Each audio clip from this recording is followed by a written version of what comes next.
Welcome to the Callisto Grand Big Change podcast. This is season 4, where we are focusing on women in credit, and it is my pleasure to introduce you to today's guest, Márta Berzsenyi, Director of Human Resources at Avis Budget Group Budapest. Márta, welcome. Thank you for being here today. Thank you, Esther. Thank you for the invite. I'm glad to be here and open for the questions and happy to share my experience. We're looking very much forward to it, so let's dive right into it. Could you please tell me a little bit about your background?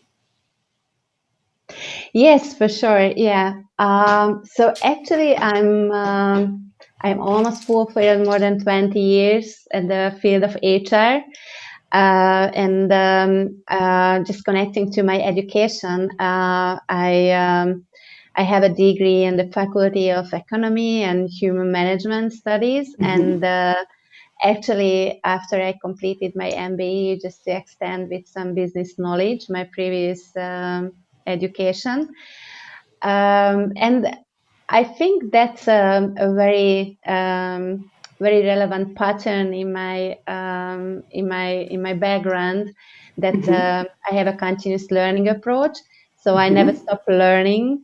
After the university and the MBA studies, I continue my learning on the field of coaching. So I'm a certified international coach, and I have a special field in action learning and transformative team coaching as well, which is very useful, and what I can apply in my daily work as well, support the organization. After my studies, I started to work at the field of HR, and somehow that was a conscious decision, because I was really curious how can I apply my studies in practice. And my assumption based on my studies was that that field would really fit to my skills and capabilities, because I believe that HR is a kind of mixture of dealing with strategy, with business, with operation, and creating value through people. And if you have a focus on people and have a very structured plan, people plan, or human capital plan, you can support the business success as well. So that was a conscious decision, and I joined to a company called Reher. That's an FMCG company, a brewery. And I was able to join to a management training program, which means that I was able to try myself on a different field of business. I had an outlook on the production, sales, marketing, and for sure on HR. And then after I moved and tried myself on different industries. So after FMCG company, I joined to KPMG. I spent there almost 9 years, and that area was really useful for me to extend my my knowledge, my experience, with a kind of leadership experience as well. And also I learned a lot about HR. And built up a real HR organization at KPMG, created a partnership between HR and business, because that time was not that usual to have this HR business partnering, which is very a usual model nowadays. But that time we just started to implement, but I think successfully we were able to implement and build up an organization. And after KPMG, I moved towards a different industry, which is IT. So I spent 5 years at Microsoft as an HR manager. I learned a lot about this very quick-moving, fast-moving organization culture, and improve myself. And I guess I was able to support the organization as well to gain success stories.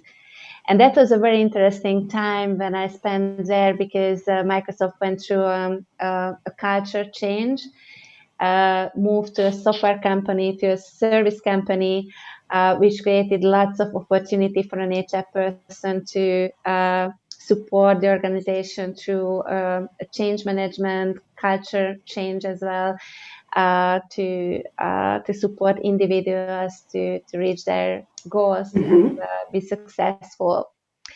And then after, I joined to Avis, and this is my existing workplace. I started as an HR business partner, and then I promoted to be an HR director of the company. And I just fulfilled my 6 years here. Congratulations. Thank you so much. And again, that's a new industry. So an SSC environment with a lot of learnings, development opportunity for myself as well, for my team, and the organization as well.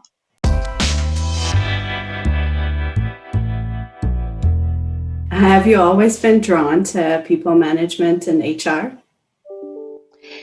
Yes, I think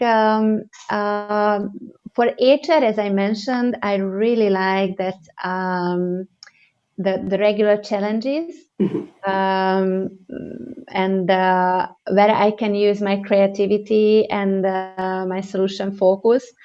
So I think every day I'm facing a new challenge, a new topic, which I can support my team members or other leaders within the organization to step forward and create a new solution. And I like people, so I think I'm a real giver. So it's very important for me to be available for people, for them to be listened, and to support them with advice or practical solution for their request. And I think on this area, you can combine your leadership skills and those capability as well, which enable you to be a leadership team member and to support the organization to step forward. Especially, I think the last year we went through on this pandemic situation, and our industry affected with this, the tourism. So I think last year we learned a lot together with my leadership team, with my HR team, about how we can successfully go through on this challenging year and the challenging situation, but be together at the same time, which is very important, I think. Definitely, and especially considering that you have something like 500 people in your shared service now, right? At the moment, yes, a bit more. So at the moment, our organization is at 720 people. But yes, before the pandemic, was 1,200 employee organization.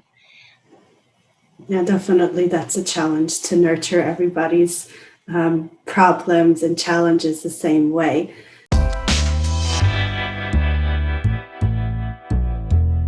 So what is it that you enjoy most about your profession? Oh, that's a good question. I think all these organizations which I mentioned, I was able to create something new, which is a value for the organization. All these companies are very different. Different from culture, from maturity points of view, from industry points of view. There are different challenges, but if you have your eyes and your understanding on the business and the business priorities as an HR person, you are able to provide the proper support for the organization, and you are able to create value. But I think for which I am proud that the people focus and the people as a first priority. I was able to bring as a value to all the organization, because this is the this is the most important thing I believe in, to have a people in the middle of everything.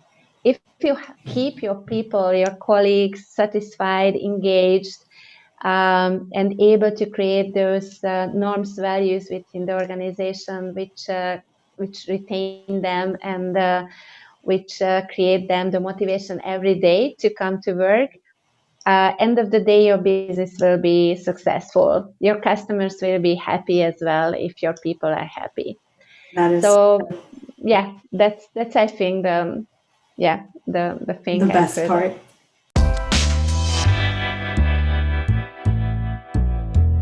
And what would be your proudest professional achievement?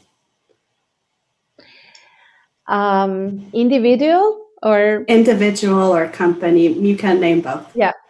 Yeah. So the biggest achievement for myself was an award. This year, I acknowledged by the SSON organization as a best HR director of Central and Eastern Europe. That was a big achievement, I think, and a big acknowledgement. That's an individual award. However, without my team, without my organization, I wasn't able to reach this.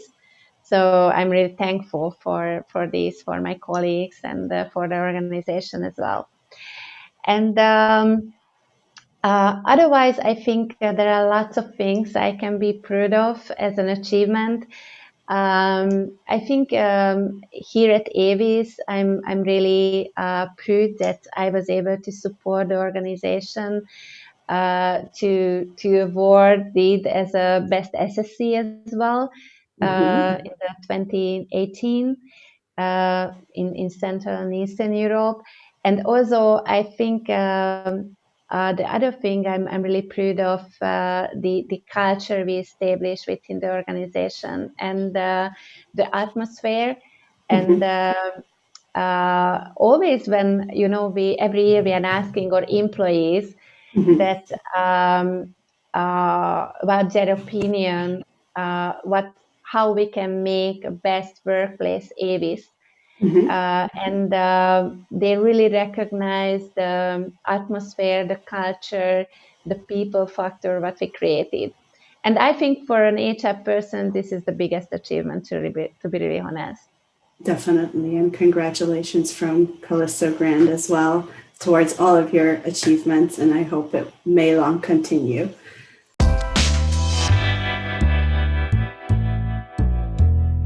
So being a senior leader must have an effect on your work-life balance. What are your secrets to kind of keeping it at a 50-50? Well, I think it's a very subjective topic. And I think we have a life, and within a life, we should structure the work and the private life things on a way which really suits to you and to your family and to your private life. And for me, I think important to dedicate time for myself as a my time moment, which is really just a slot in a day or within a week where I can be myself with myself without any disturbing factor, to be really honest, which helping me to a bit think through my priorities in work, in the private life, and create specific goals as well with what I would like to achieve. And also think through that, this circle of influence, and focus really those things where I have influence. I think that's my that's my only recipe, what I can share to keep myself motivated and keep myself balanced as well. Um, because otherwise I have lots of friends, my family, my son, my husband. So I would like to give an attention, and I need this attention as well for myself. And definitely that's something to learn.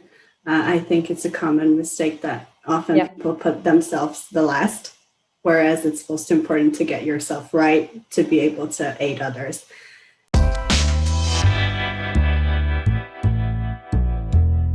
And how can you keep your team motivated?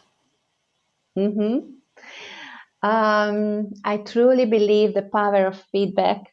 And this is what I keep in front of myself. And I think I created this atmosphere in my team as well, this openness.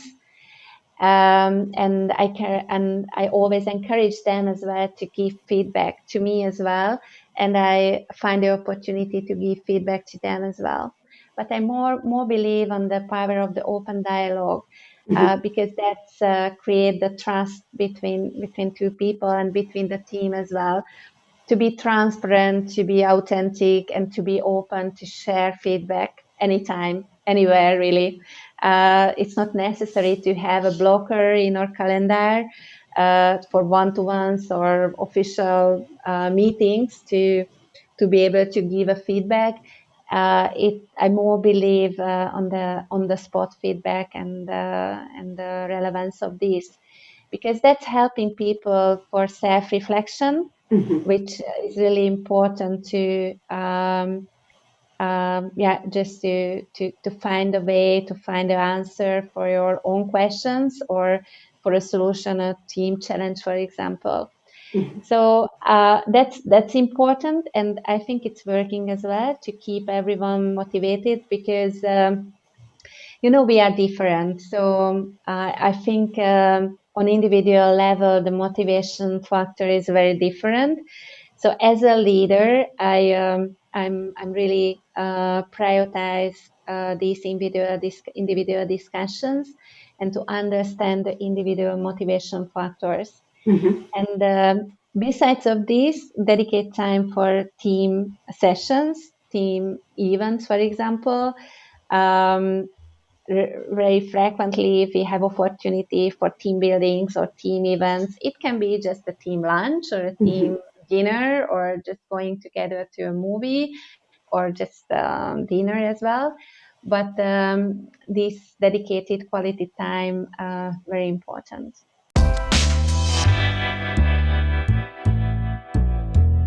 At the end of a rough day, what would you say is your kind of relaxation method? How do you blow off steam?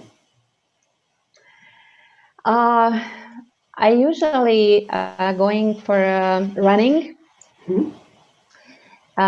which I really like, because I'm a person who likes to stretch on borders.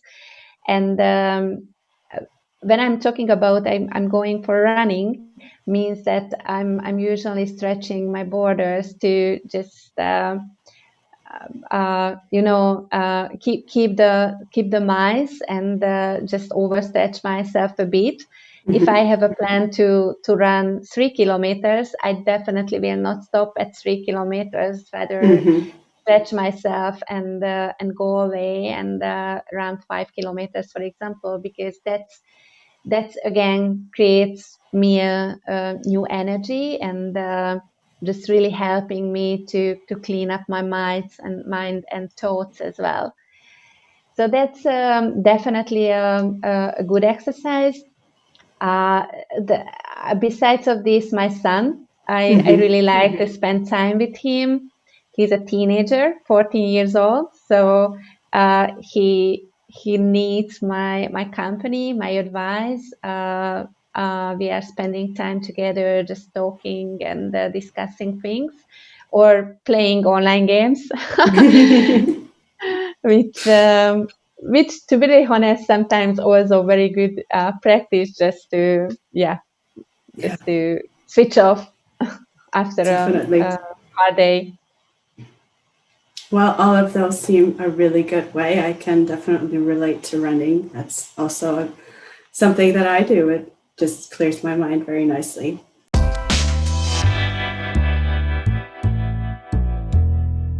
And throughout your career, did you ever feel underestimated or threatened by any of your male colleagues? No, I can That's great. say never, never. And as a leader, I think that's my value as well. That we should evaluate everyone based on the strengths of the person and the knowledge, experience, capabilities, and not because of the age or male or female. It's not important. We have to evaluate equally everyone based on the professional background and capabilities.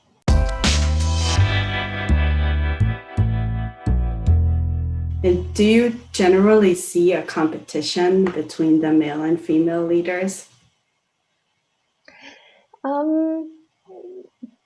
Not as per the gender, to be really honest.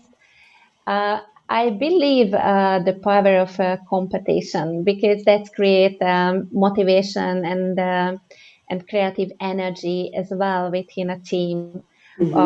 Which, if it's a natural one, I think it's very powerful and create extra benefit for the team.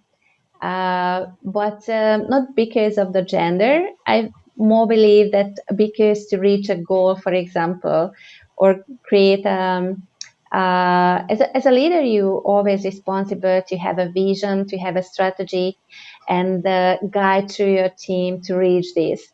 And I think that's a competition. What I realized within a management teams.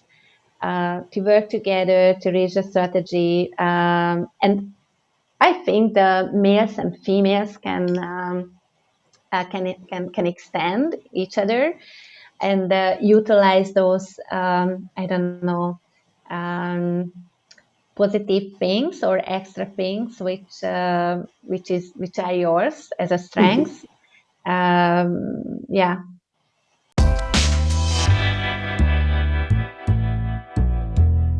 Do you think that there's a difference in the qualities of the female and male leaders? For example, some say that female leaders would be more patient or more empathetic to certain subjects. Did you ever experience that? Yeah, I think there are some skills which, and I think that I read lots of nice professional readings in the past about these search and benchmarks. And yes, I think that maybe as there are typical skills or competencies which more relevant for a female, but these are all can be developed by a male as well. So I think it's more connected to the individual and the individual personality and personality features.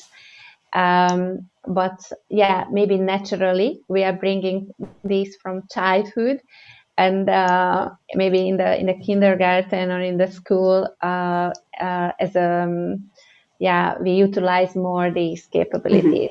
But I truly believe that these can be developed and can be utilized by everyone independently of the gender.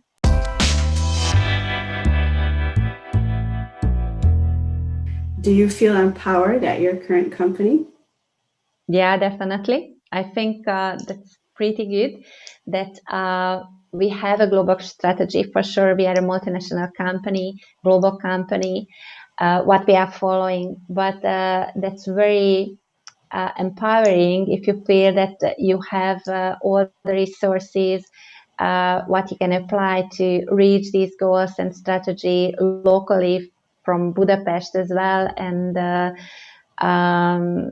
you can, and the company counts on you, and you can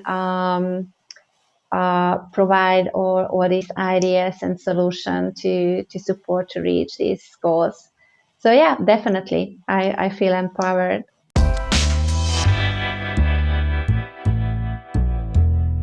Do you have any kind of female communities, dedicated female communities? Yeah. So it's a part of our HR strategy at Avis that one of the key pillar of our people strategy is a power of different.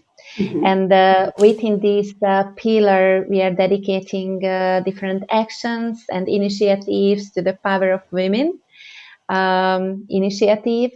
Actually, I think it's a responsibility of an HR person to create an environment conducive to the different experiences and perspectives among the workplace to attract and retain talent. And that's the purpose of this initiative, which create a common platform for women leaders within the organization, independently of the location, to participate in development programs. We have a mentoring program as well, where we can support each other in different challenges. It's great to hear that there are possibilities to reach out to other female leaders as well and ask their opinion.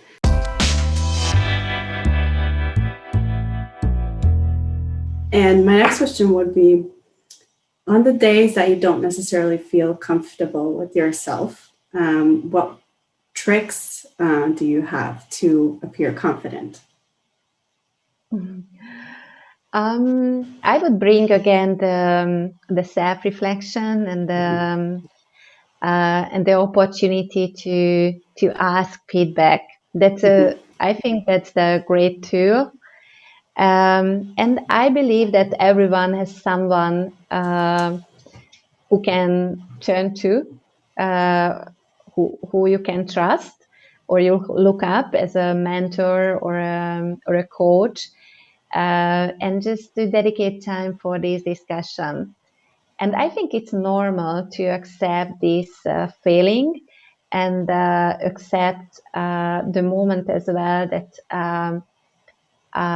you are not alone, and you can turn too easily to someone who you can trust and who you can ask the feedback or support you in a self-reflection. So for me, that's a great tool to dedicate time for this dialogue, ask feedback, ask opportunity to self-reflect, and that's helped me to think through again the next step and create my own priorities.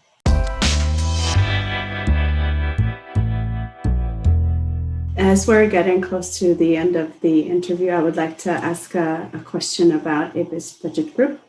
So your company is in the travel and tourism industry. Obviously, you've been affected by the pandemic too, unfortunately. But in the past couple of years, there has been a very hot topic around climate change. And I know that you guys are also conscious about that. Could you please tell me a couple of initiatives that are currently ongoing at Avis? Yeah, happy to. And yeah, it's a key element of our corporate social responsibility strategy.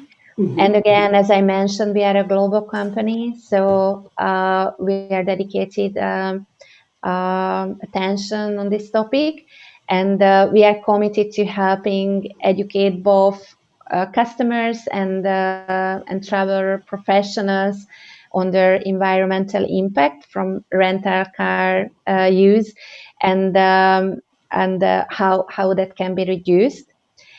We also offer our customers a wide range of solutions to reduce the environmental impact from their car rentals, including, for example, car sharing. Maybe you can hear about Zipcar. This is one of our brands, very popular, mainly in the UK, but other countries as well. And the other thing, for example, the eco-friendly vehicles. what we can offer within our fleet, like hybrid or fuel efficient car models. And also we have a carbon footprint calculator for corporate customers, what we can provide them just to helping them to calculate their own carbon footprint, how they can reduce, because I believe that's it's a common and joint goal where different corporate can work together and think together. Definitely. I think also that these topics have been very common, especially on an individual level as well. So it's great to see that you guys are also pushing these initiatives forward.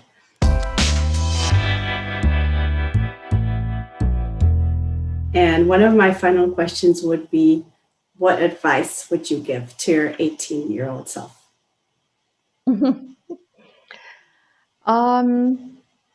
I think the advice would be to be conscious and consistent on my goals, what I would like to achieve both in professional and private life, and be yourself, follow my values and norms, because that can help me to be authentic and transparent, which I believe these are the key values for me. Yeah, I think that would be the advice. That's great advice. I would definitely take it. And my final question would be, what are your professional and personal hopes and dreams or goals for the next 5 years? Oh, that's a good question. I think for me, my goal would be to utilize all the experience I gained in the past years, not just professionally, as an individual as well. And I would like to give back to my community. And connecting to this, I just started a mentoring program for young HR professionals to support them in the beginning of their career, which I believe can create a value. So that's one goal I definitely would like to achieve, to give back and help others. Otherwise, yes, I believe I would like to extend my career on a global level. So just extend all the knowledge, experience, what I gained, and as a private goal, I would like to travel, which I really believe can do in the next years after this pandemic situation. But yes, I would like to discover the world more. Well, I do hope that all of your dreams and hopes will come true. I wish you all the luck to it, and I would like to thank you for joining me today. I'm sure it will inspire many, many people. So thank you for being here today, Márta. Thank you for the opportunity. Thank you. Take care. Bye-bye.